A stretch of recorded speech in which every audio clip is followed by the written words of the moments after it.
viewers. Today we are going to walk through creating a new Power App tied to a SharePoint list.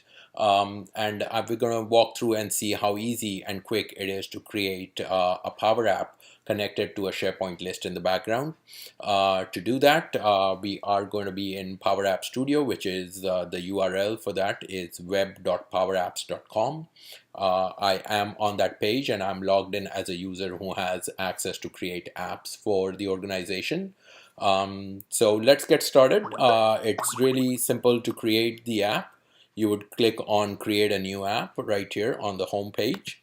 After clicking create a new app, it opens up the Power App Studio and goes and grabs all my templates that are available for me to start from.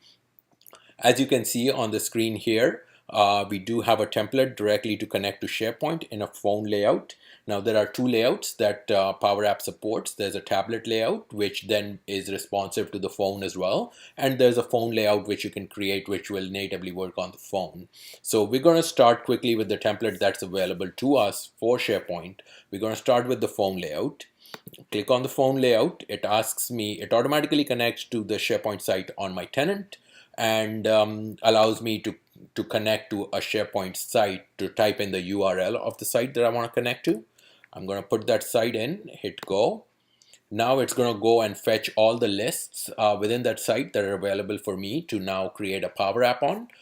In this particular case, we're going to use vacation request as our demo list that we want to create the Power App for.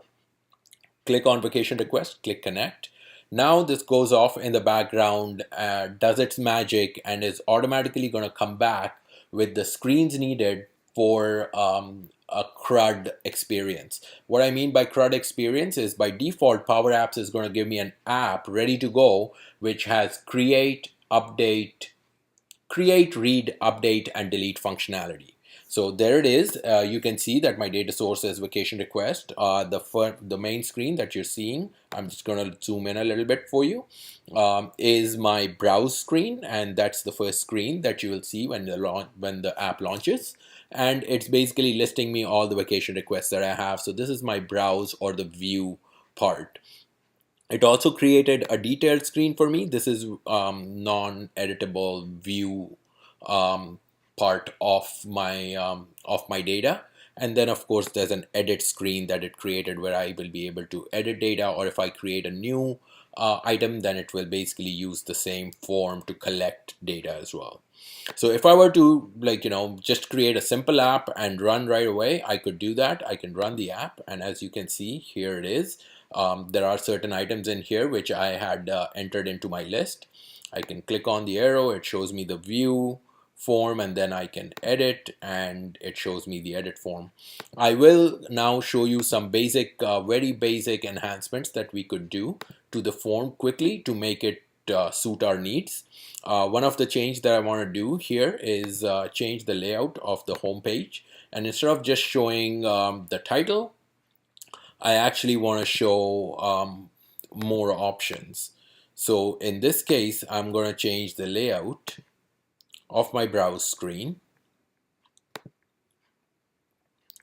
To do that, I am going to click here, data sources,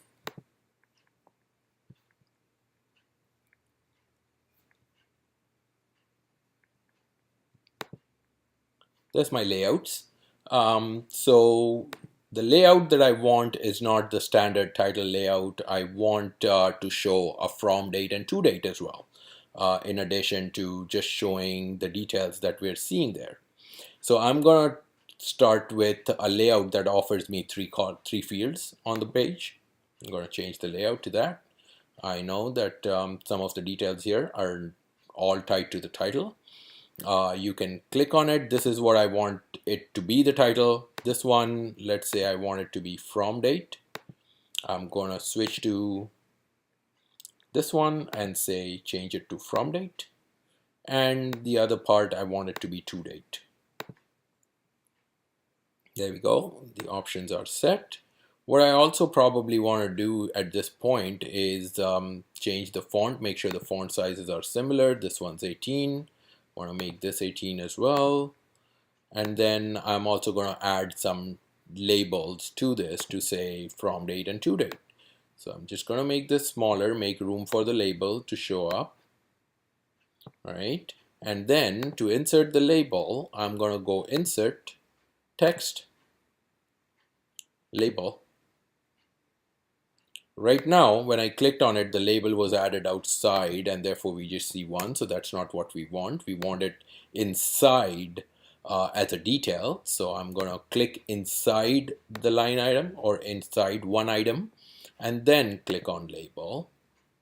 And this label is now going to be across all rows that are revolving. So let me just add here and update. I don't want to show the title. I'm actually going to say it's a standard text and we're going to say from date. We'll make it a little bit bigger so it fits in one line. And then we're going to do the same thing again. Click inside, insert, label. Probably move this, align it a little bit, and then change the text to date. Of course, we have to add the quotes because it's a standard text. It's not a variable that we're picking. So there we go. So now in every line I have the line item and then I have the from date and to date. So as you can see, it's very easy and quick to make changes to the main screen. Let's also look at the layout. I don't want the screen to be laid out as a from date, request type, status. Like I want a proper layout for this particular page. In which case, what I'm going to do is I'm going to select the entire card, and as it will show me all the fields here on the right hand side. What I want to do is I want to have a request type at the very top, and then I want to have a title, and then I want to have a from date to date, and then the last thing being the status. So as you can see, as I was changing it on the right hand side here, it's automatically changed the screen for me and adjusted the columns accordingly. Let's go to the edit screen as well, do the same thing here. I want my vacation type first. So request type goes on the top. Then I have my title. Then I have my from date and to date. But what I also want to do is I don't want to keep the status as something that everyone can edit. I want to make the status read only because at a later point in time, I want to tie a flow to this particular application so that the approval comes from the manager. So in that case, all I have to do is go on the right hand side here, and when you see the option for status column, right now when I click this arrow here, it's showing me the edit lookup. I actually just wanted to show the view lookup. So there we go. It's made it view only and it's not editable now anymore. We've made all the adjustments that we needed to make for this particular app as we needed. So now it's time to run the app. Click on run.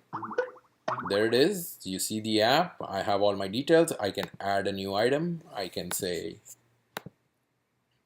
request type. It's now dynamically fetching it from the lookup list that I have in my SharePoint list. It's a personal day that I'm taking. Details, attending online PowerApps training. From date, let's just say we want it on Friday. Friday is a good day to attend trainings. And Friday, and as you can see, the status is read only. As soon as I submit it, the status is going to pick up the default value, which is in process. So if I were to look at now the item that I just added here, you see the from date and to date showing correctly. Go in here and the status is automatically set to in process. Even if I edit this, the status is not editable from this. So there we go. That's a quick Power App that we created. Now it's just a matter of saving it. So you can go to File,